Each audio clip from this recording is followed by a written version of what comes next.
Agosto 24. Jó 12, verso 1 a 15, verso 35. Então Jó falou novamente: Vocês de fato sabem tudo, não é? Mas, quando morrerem, a sabedoria morrerá com vocês. Pois bem, eu também sei algumas coisas, e vocês não são melhores que eu. Qualquer um sabe aquilo que me disseram. Meus amigos, contudo, riem de mim, pois clamo a Deus e espero uma resposta. Sou justo e íntegro, e no entanto, eles riem de mim. Quem está tranquilo zomba de quem sofre. Dá um empurrão em quem tropeça. Os ladrões, porém, são deixados em paz, e os que provocam a Deus vivem em segurança. Embora Deus os mantenha sob o seu poder. Pergunte aos animais, e eles lhe ensinarão. Pergunte às aves do céu, e elas lhe dirão. Fale com a terra, e ela o instruirá.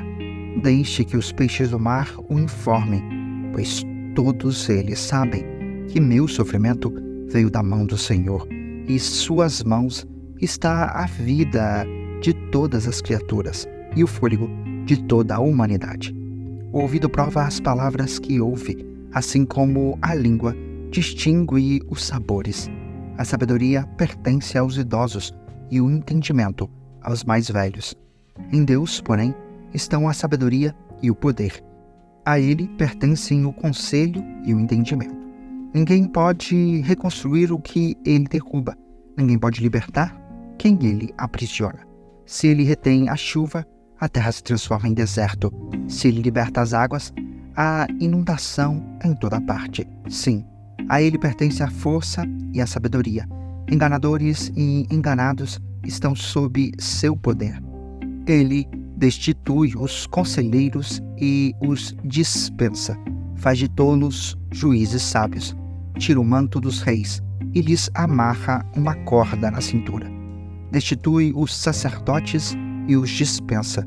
Derruba os que estão no poder há muitos anos. Silencia o conselheiro de confiança e retira o entendimento dos anciões. Derruba a desonra sobre os príncipes e deixa os fortes desarmados. Ele revela mistérios ocultos nas trevas e ilumina a escuridão mais profunda. Exalta nações e as destrói. Expande nações e as abandona. Despoja os reis de entendimento e os deixa vagar por um deserto sem caminhos. Andam tateando na escuridão, sem luz. Ele os faz cambalear como bêbados. Vi tudo isso com os próprios olhos. Ouvi com os próprios ouvidos. E agora entendo.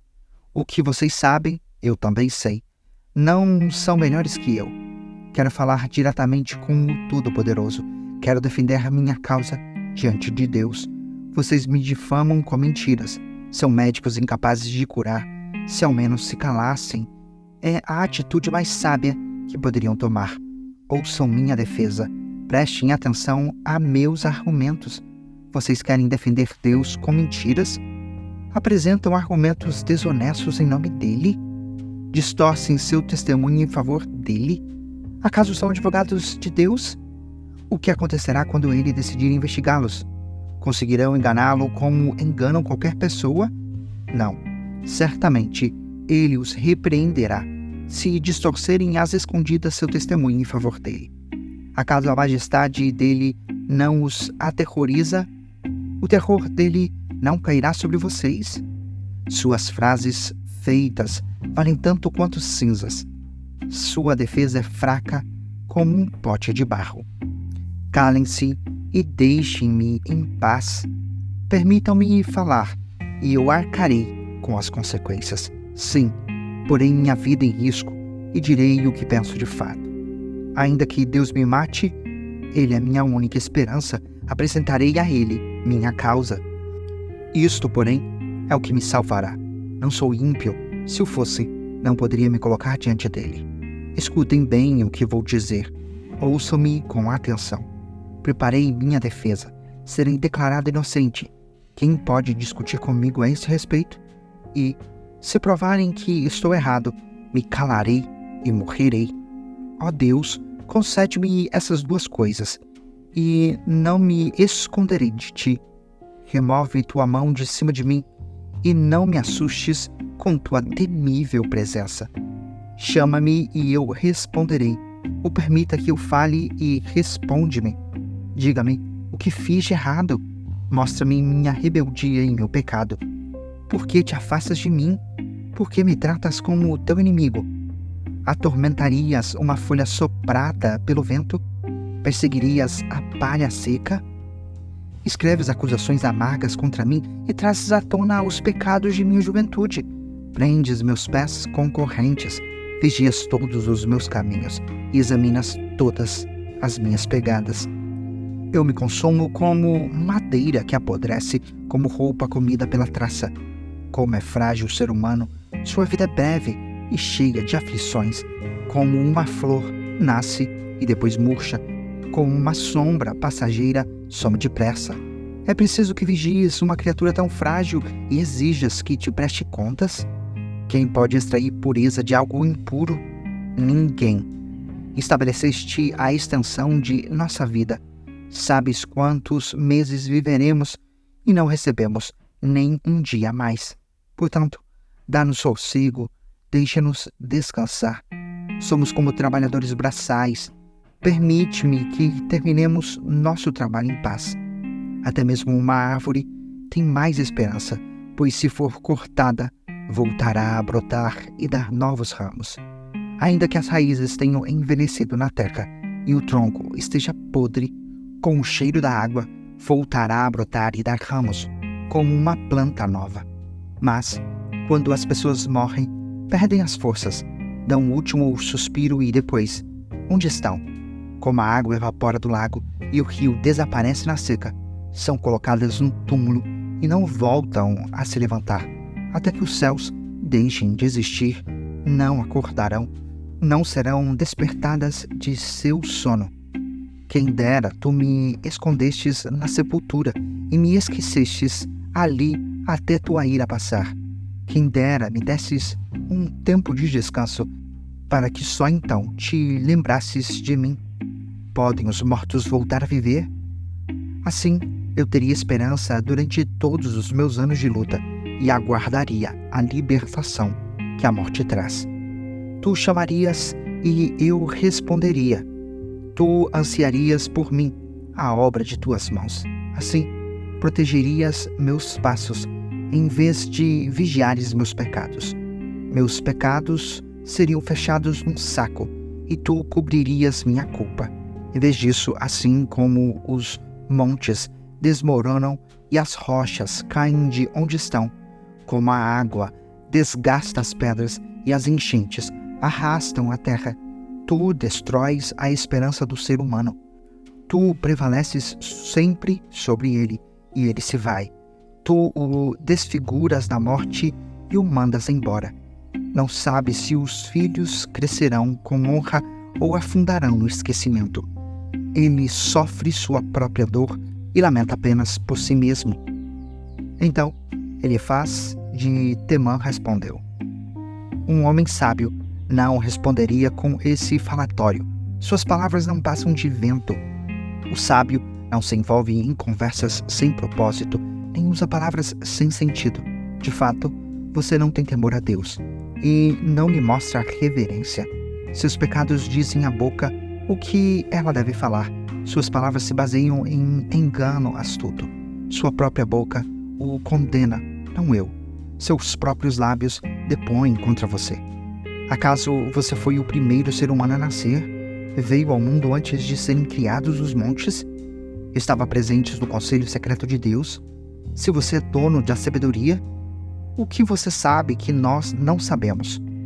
Que compreensão tem que nós não temos? Homens idosos de cabelo grisalho, mais velhos que seu pai, pensam exatamente como nós. A consolação de Deus não é suficiente para você? Palavras amáveis não lhe bastam? O que o faz perder razão? Porque seus olhos chegam a faiscar quando você se volta contra Deus e diz tais absurdos. O que é o ser humano para se considerar puro? Pode alguém nascido de mulher ser justo? Deus não confia nem nos anjos. Aos olhos dele, nem mesmo os céus são puros. Quanto menos um ser humano detestável e corrupto que tem sede de perversidade. Escute, e eu lhe mostrarei. Falarei com base em minha experiência. Ela é confirmada pelo relato de homens sábios que ouviram as mesmas verdades de seus antepassados, daqueles às quais foi dada a terra, muito antes de chegar qualquer estrangeiro. Os perversos se contorcem de dor a vida toda. Aos cruéis estão reservados tempos de sofrimento. Em seus ouvidos ressoam sons de terror, e mesmo em dias tranquilos temem o ataque do destruidor. Não se atrevem a sair no escuro, por medo de serem mortos pela espada. Ficam perambulando e dizendo: onde posso encontrar pão? Sabem que o dia de sua destruição se aproxima. Vivem angustiados e aflitos, cheios de terror, como um rei que se prepara para a batalha, pois agitam os punhos contra Deus e desafiam arrogantemente o Todo-Poderoso. Com seus fortes escudos levantados, avançam contra ele em rebeldia. Em sua prosperidade, o rosto dos perversos inchou e sua barriga acumulou gordura. Suas cidades, porém, são arruinadas. Habitarão em casas abandonadas, prestes a desabar. Suas riquezas não durarão, seus bens não permanecerão e suas propriedades não se estenderão pela terra. Não se escaparão das trevas, o sol abrasador queimará seus ramos, e o sopro de Deus os destruirá. Que não se iludam mais ao confiar em riquezas vazias, pois o vazio será sua única recompensa. Serão cortados na flor da idade. Seus ramos jamais voltarão a verdejar. Serão como a videira, cujas uvas são colhidas cedo demais, como a oliveira que perde as flores antes que se formem os frutos. Pois os ímpios não têm futuro. O fogo destruirá suas casas enriquecidas com subornos. Concebem desgraça e dão à luz maldade. Seu ventre só gera engano. 1 Coríntios 15, versos 29 a 58. E o que dizer dos que se batizam em favor dos mortos? Se os mortos não ressuscitam, como dizem eles, porque se batizam em favor dos que já morreram? E nós, porque arriscamos a vida o tempo todo? Pois eu afirmo, irmãos, que enfrentam a morte diariamente, assim como afirmo meu orgulho daquilo que Cristo Jesus, nosso Senhor, fez em vocês. E, se não haverá ressurreição dos mortos, de que me adiantou ter lutado contra feras, isto é, aquela gente de Efeso? Se não há ressurreição, comamos e bebemos, porque amanhã morreremos. Não se deixe enganar pelos que dizem essas coisas, pois as más companhias corrompem o bom caráter. Pensem bem sobre o que é certo e parem de pecar, pois para sua vergonha, eu lhes digo que alguns de vocês não têm o menor conhecimento de Deus. Alguém pode perguntar: como os mortos ressuscitarão? Que tipo de corpo terão? Que perguntas tolas! A semente só cresce e se transforma em planta depois que morre. E aquilo que se coloca no solo não é a planta que crescerá, mas apenas uma semente de trigo ou de alguma outra planta. Então, Deus lhe dá o novo corpo como Ele quer. Um tipo diferente de planta cresce de cada tipo de semente. Da mesma forma, há tipos diferentes de carne. Um tipo para os seres humanos, outro para os animais, outro para as aves e outro para os peixes. Também há corpos celestes e corpos terrestres. A glória dos corpos celestes é diferente da glória dos corpos terrestres. O sol tem um tipo de glória, enquanto a lua e as estrelas têm outro. E até mesmo as estrelas diferem em glória umas das outras. O mesmo acontece com a ressurreição dos mortos. Quando morremos, o corpo terreno é plantado no solo, mas ressuscitará para viver para sempre. Nosso corpo é enterrado em desonra, mas ressuscitará em glória. É enterrado em fraqueza, mas ressuscitará em força. É enterrado como corpo humano natural, mas ressuscitará como corpo espiritual. Pois assim como há corpos naturais também há corpos espirituais. As Escrituras nos dizem: o primeiro homem, Adão, se tornou ser vivo, mas o último Adão é espírito que dá vida. Primeiro vem o corpo natural, depois o corpo espiritual. O primeiro homem foi feito do pó da terra, enquanto o segundo homem veio do céu. Os que são da terra são como o homem terreno, e os que são do céu são como o homem celestial. Da mesma forma que agora somos como o homem terreno, algum dia seremos como o homem celestial.